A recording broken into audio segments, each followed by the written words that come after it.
The internet did not set out to find him. It rarely ever does. It began, as these things often do, with a blurry photograph uploaded at 3 in the morning and a caption that asked a question no one wanted to answer.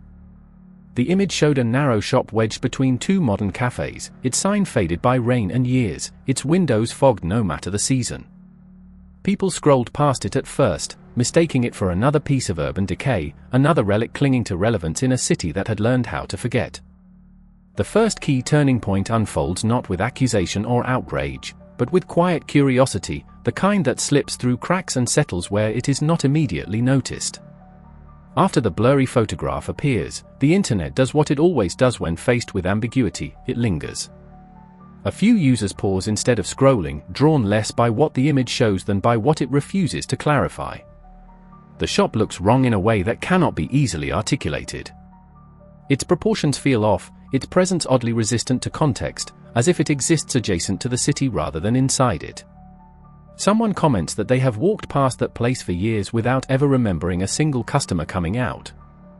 Another says they have lived nearby and cannot recall a time when the lights were fully on during the day. These remarks are casual, unguarded, but they plant the first seeds of collective attention. As the thread grows, small acts of digital archaeology begin. A user pulls up old map data, scrolling backward through archived street images, noticing that while surrounding businesses change signs, repaint walls, or vanish entirely, the butcher shop remains stubbornly the same. The same peeling letters. The same darkened windows. Even the same faint discoloration on the pavement near the back alley. No one calls it sinister yet. Words like strange, odd, and interesting dominate the conversation. But unease creeps in through repetition.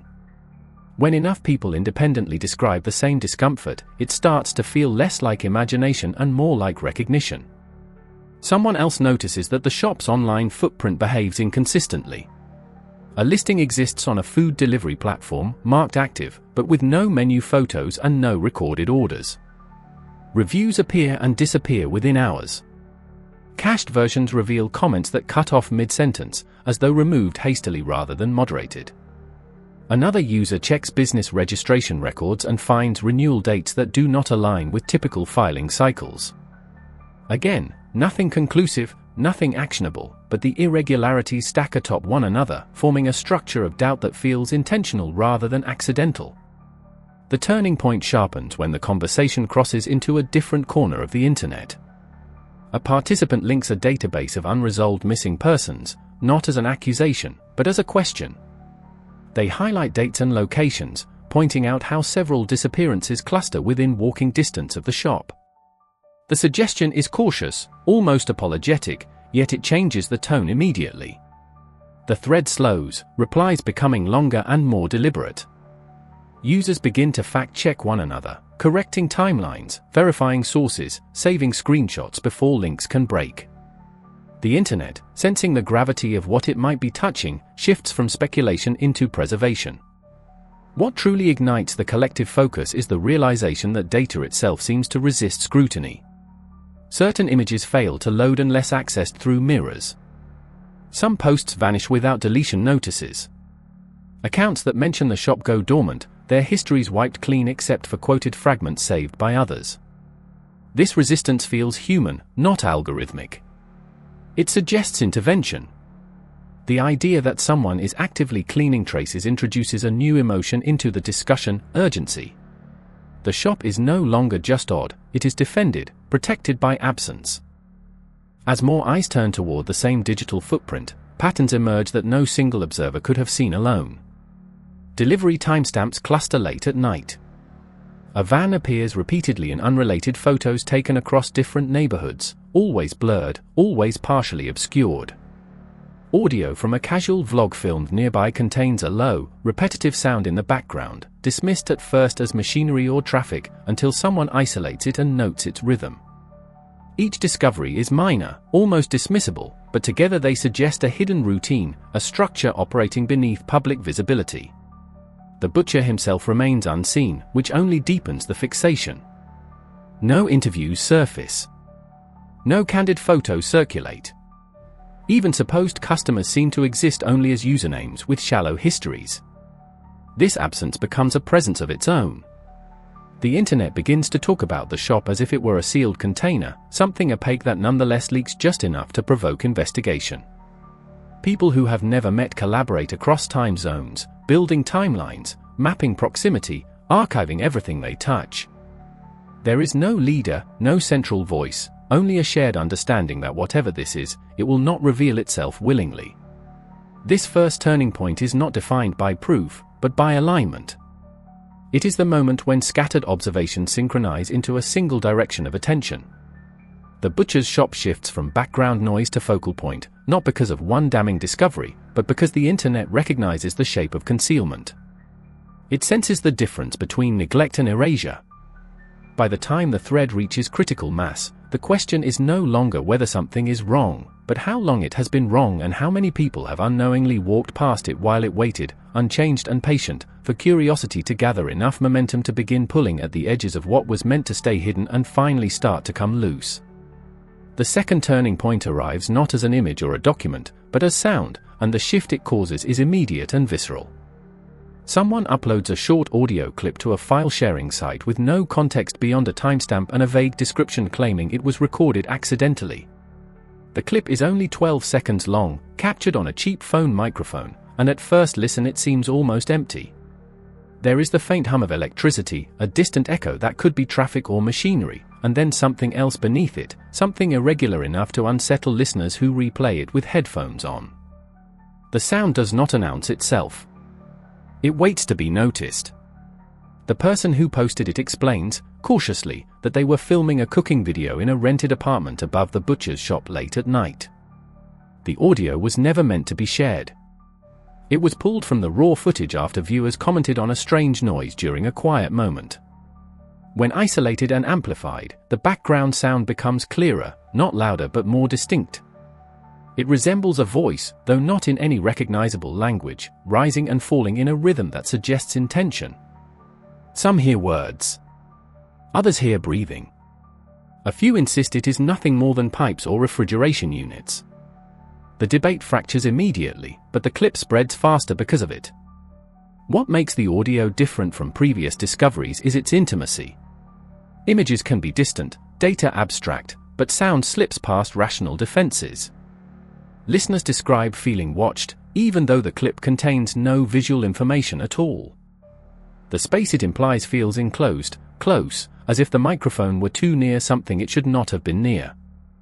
Audio analysts begin downloading copies, wary that the original might disappear. Spectrograms are generated and shared, revealing patterns inconsistent with ambient noise. There are pauses that align too neatly, frequencies that cut off and resume as if responding to movement. As the clip circulates, comparisons emerge. A user claims the rhythm matches the thud heard in another video posted months earlier, filmed several streets away. Someone else overlays the audio with a recording of a meat tenderizer striking a block, and while not identical, the cadence is uncomfortably similar. These connections are speculative, but they push the conversation into darker territory. The butcher's shop is no longer just a point on a map, it is now associated with a sound that feels trapped in time, repeating itself every time someone presses play. The internet's reaction becomes more cautious, almost reverent. People stop joking. Comments turn quieter, longer, filled with disclaimers and careful language. There is an unspoken fear of misinterpretation, of accusing without certainty, yet the clip refuses to be ignored. It embeds itself in the collective imagination, replayed late at night when screens are dim and surroundings are silent. Some users report physical reactions, chills, nausea, the urge to stop listening even as they start the clip again. The sound seems to suggest a presence just out of frame, a reality continuing beyond the bounds of what was recorded. Then the metadata surfaces. A technically inclined participant examines the file and notices discrepancies in the timestamp.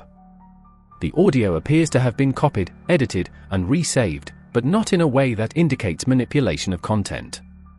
Instead, it suggests hurried handling, as if someone else accessed the file before it reached the uploader. This detail sends a ripple through the thread. It implies that the recording may not have been as private as initially claimed. That someone else might have heard it first and chosen not to delete it, only failed to erase it completely. Attempts to debunk the clip intensify. Users search for identical sounds in industrial libraries, comparing compressors, generators, and refrigeration units common to butcher shops. Nothing matches cleanly. Each failed explanation strengthens the audio's hold. The possibility that the sound could be human, recorded without consent, begins to dominate the discussion. The idea is never stated outright, but it hovers over every comment, shaping how people phrase their thoughts. The butcher remains silent throughout, offering no statement, no denial, which only sharpens the sense that the audio touched something real. As days pass, copies of the file multiply across platforms, mirrored and archived. The original link goes dead without explanation, confirming fears of suppression. By then it no longer matters. The sound has escaped containment. It has been internalized, transformed from evidence into omen. People listen not to prove something, but to feel it again, to understand why it unsettles them so deeply. The investigation shifts from observing external oddities to confronting an internal certainty that something terrible has been overheard, something never intended for public ears, something that suggests the shop's closed doors have been keeping more than just secrets, holding in moments of sound that once released cannot be forced back into silence and continue to echo through comment sections and private messages and sleepless hours long after the clip itself stops playing and leaves behind a space where explanation should be but isn't, lingering like a held breath that never fully exhales. The third turning point begins with movement, not online but physical, translated back into data by people who have learned to read the world through patterns. Someone notices that the butcher shop's delivery times, previously scattered and irregular, now cluster tightly around the same late-night window. Between 1 and 3 in the morning, a narrow band of activity repeats with unnerving consistency. Screenshots from traffic cameras, delivery apps, and private security feeds are compared, led atop one another until a route begins to take shape. It starts behind the shop, slips through streets rarely used at night, and bends toward the river, where the city thins out and addresses become vague. A user posts an old municipal map showing a stretch of riverside land marked as undeveloped, a bureaucratic blank space created decades earlier during rezoning. Cross-referenced with satellite imagery, it becomes clear that something stands there now, something unlisted and unnamed. The building does not appear in property records or utility databases.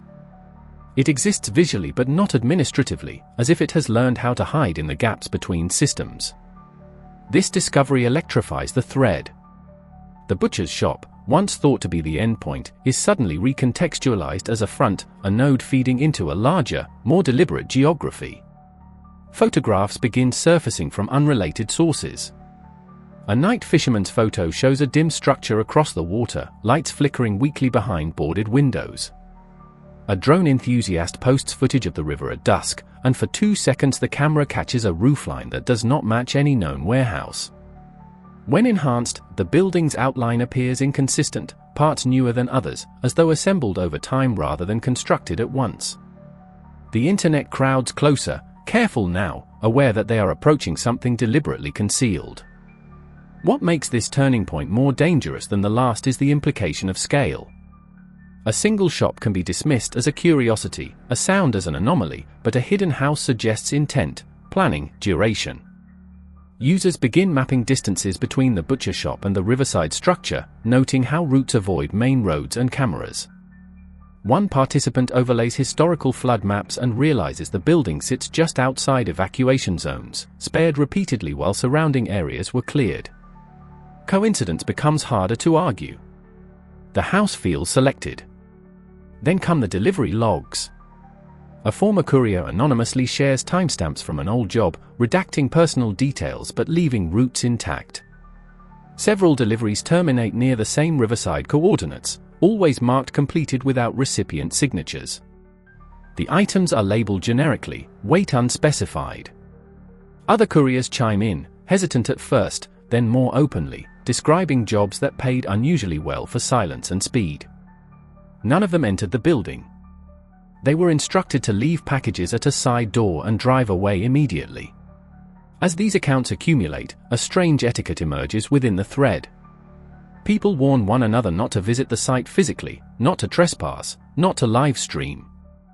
There is an understanding that observation has power only as long as it remains distributed and distant. The butcher, still silent, feels closer now, less abstract. The house by the river anchors the story in a place that could, in theory, be reached. That possibility unsettles even the most committed participants. The turning point sharpens further when archived social media posts are unearthed from years earlier. A now-deleted account had posted photos of a riverside renovation, bragging cryptically about working off the grid. The background matches the hidden structure. The username, once cross-checked, appears fleetingly in the butcher shop's early online presence, liking posts, leaving innocuous comments before disappearing. The connection is thin but persistent, like a thread that refuses to snap no matter how gently it is pulled. At this stage, the investigation changes character. It becomes quieter, more deliberate, almost solemn. People stop speculating publicly and begin sharing findings through private messages and mirrored documents.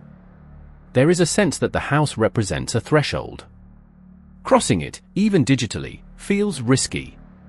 The butcher is no longer just a local anomaly, he is part of a system that extends beyond the shop's walls, beyond the city's official awareness, rooted in a structure designed to exist without scrutiny. The riverside house becomes a symbol, not of answers, but of depth. It suggests that what has been uncovered so far is only the surface layer of something older and more entrenched. Every new image, every corroborated route, reinforces the idea that the internet has stumbled onto a place where things are meant to arrive and never be traced again.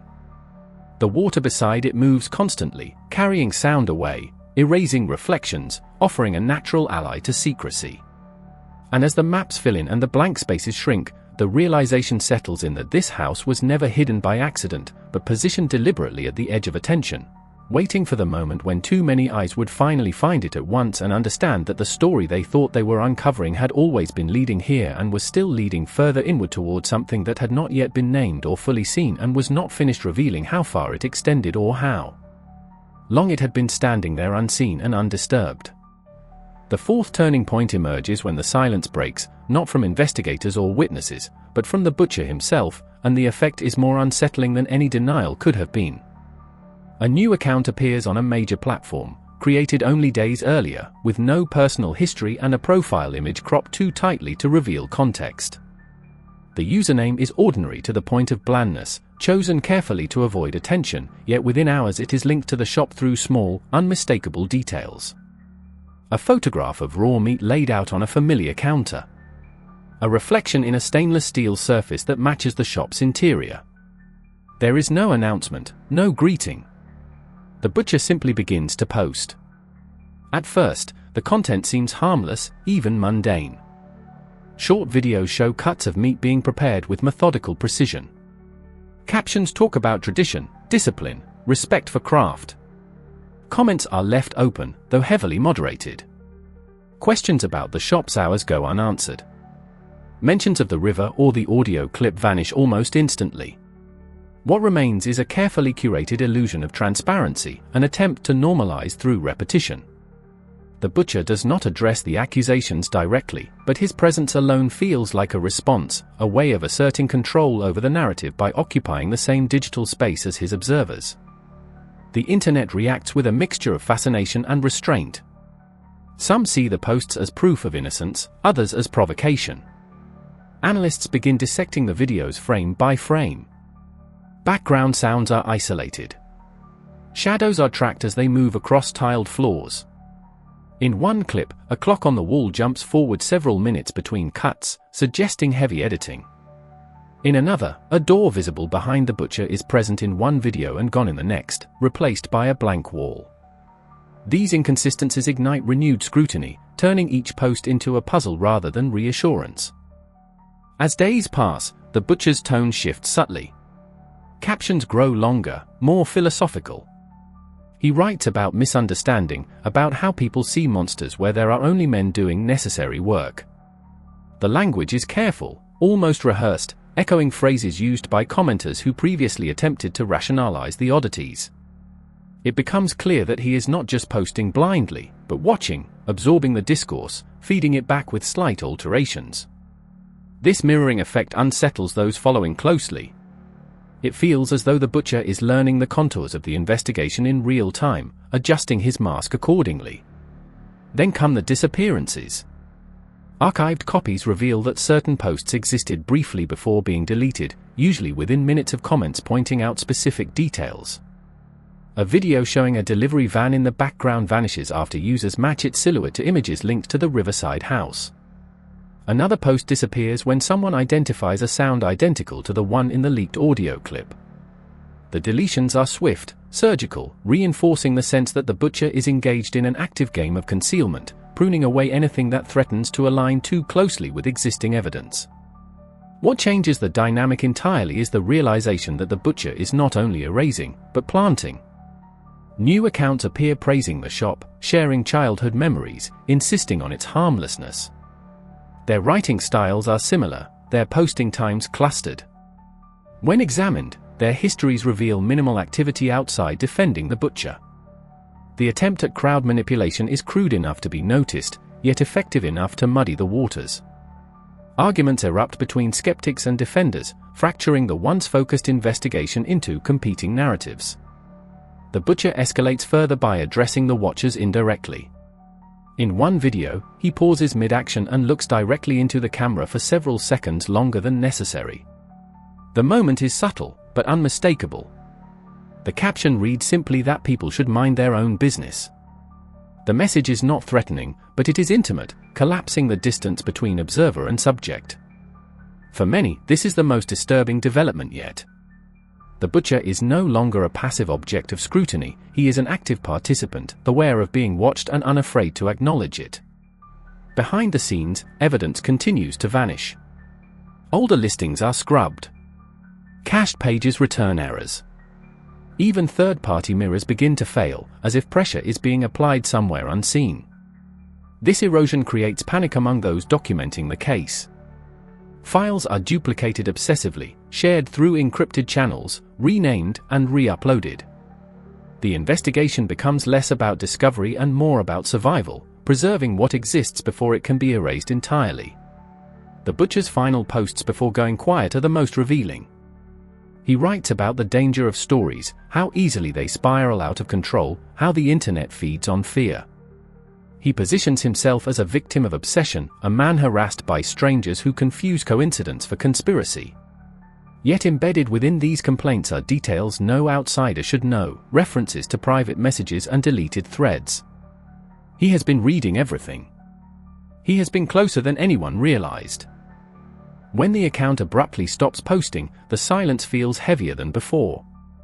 The attempt to steer the narrative has failed, but it has exposed something far more important than innocence or guilt. It has confirmed intent. The butcher did not stumble into the internet's gaze, he stepped into it deliberately, confident he could manage it, shape it, and erase what threatened him. In doing so, he revealed his awareness of the hidden connections, the house by the river, the sounds, the roots, and the fragile digital scaffolding holding his secrecy together. And once that awareness is seen, it cannot be unseen, transforming the investigation from speculation into confrontation and making it clear that the story has reached a point where observation alone is no longer enough and something irreversible is about to happen. The fifth turning point arrives in real time, unfolding in front of thousands of viewers who do not immediately understand what they are watching, only that they are watching something they were never meant to see. The live stream appears without warning, announced by a single post from the butcher's dormant account, containing nothing but a link and a timestamp set a few minutes into the future. Some assume it is a provocation, others a trap, but curiosity overrides caution. Screens are refreshed, notifications shared, mirrors prepared. When the stream begins, the image is grainy and poorly lit, the camera fixed and unmoving, aimed at what looks like a back room rather than the familiar shop interior. At first, nothing happens. The room is empty, illuminated by a single overhead light that hums faintly. Viewers flood the chat with speculation, jokes, impatience. Then a door opens somewhere off-screen, and the sound silences most of the noise. Footsteps approach, slow and deliberate, stopping just out of frame. The butcher does not appear immediately. Instead, the camera remains fixed, as if daring the audience to keep watching. When he finally steps into view, he does not look at the lens. He adjusts something on a table, checks the angle of the light, and begins working with the same calm precision seen in his earlier videos. What changes the tone instantly is the background. The walls do not match the shop. The tiles are different, older, stained in places the camera cannot fully resolve. A faint sound echoes intermittently, softer than the leaked audio but unmistakably related. Viewers begin clipping the stream in real time, annotating frames, comparing them to archived images of the riverside house. The resemblance is not exact, but it is close enough to ignite panic. The butcher remains silent throughout, offering no explanation, no acknowledgement of the audience now counting in the thousands. As minutes pass, details accumulate. A clock on the wall shows a time that does not align with the stream's metadata. Shadows move where no one stands. At one point, the butcher pauses and tilts his head slightly, as if listening to something beyond the microphone's reach. The chat explodes with warnings, pleas, demands to stop. Some viewers insist authorities must already be watching. Others fear they are not. The stream quality fluctuates, dropping frames, freezing briefly before resuming, as if struggling under its own weight. Then the interruption occurs. A loud noise crashes through the audio, metallic and sudden, followed by shouting from off-camera. The butcher looks up sharply for the first time, his expression no longer controlled. The camera shakes as if struck, the image blurring wildly before stabilizing again at a skewed angle. For a few seconds, the frame captures a hallway beyond the room, long and narrow, lined with doors. The view is brief but devastating. People recognize the architecture from old municipal plans shared days earlier. This is not the shop. This is the house. The stream cuts to black without explanation. No outro, no error message, just absence. The link dies moments later, returning nothing but a blank page. For several seconds, no one knows whether to breathe. Then the scramble begins. Clips flood every platform. Frames are isolated, enhanced, stabilized. The hallway image spreads fastest, becoming the undeniable anchor that ties everything together. Metadata from the stream confirms its origin point near the riverside coordinates. Unlike previous evidence, this cannot be dismissed as coincidence or manipulation. It is too direct, too immediate. Within hours, official accounts begin issuing statements, vague at first, acknowledging an ongoing situation without details. The internet reacts with a strange mixture of triumph and dread. The thrill of exposure is undercut by the realization that something has been interrupted, not concluded. The live stream feels less like a confession and more like a rupture, a moment when secrecy failed under pressure. People dissect the final seconds obsessively, noting sounds that suggest forced entry, others arguing it was staged. But the timestamps tell a different story. Emergency response records align too closely to ignore. As authorities move in, the digital footprint left behind becomes its own form of evidence. The butcher's accounts vanish entirely, scrubbed beyond recovery. The shop listing is removed. The riverside house appears on maps for the first time, tagged and labeled, no longer invisible. Yet for many, the most haunting aspect is not what has been revealed, but what remains missing. The live stream ended before answers arrived. It showed process, not outcome. It confirmed location, not scope. In the days that follow, fragments continue to surface. Anonymous leaks hint at what was found, but nothing official satisfies the questions the internet now carries. The investigation shifts hands, moving from collective scrutiny to institutional control, and something is lost in that transition. The rawness of discovery gives way to procedure, to redacted reports and closed hearings. People replay the stream again and again, searching for overlooked details, for signs that could explain what happened just beyond the frame. The final turning point is not closure, but permanence. The live stream cannot be erased in the way other evidence was. It exists in too many places, embedded in too many minds. It forces action not because it explains everything, but because it makes denial impossible. The butcher attempted to reclaim control by confronting the watchers directly, and in doing so, he surrendered the last advantage secrecy gave him. What the internet witnessed was not the end of the story, but the moment it crossed from speculation into consequence, when digital attention translated into physical intervention and left behind a record that continues to circulate, unresolved and unsettling, reminding everyone who saw it that some truths surface not because they are ready to be known, but because the systems holding them in place finally fail under their own weight and crack open long enough for a glimpse before slamming shut again and leaving the world to reckon with what it managed to see and what it never will.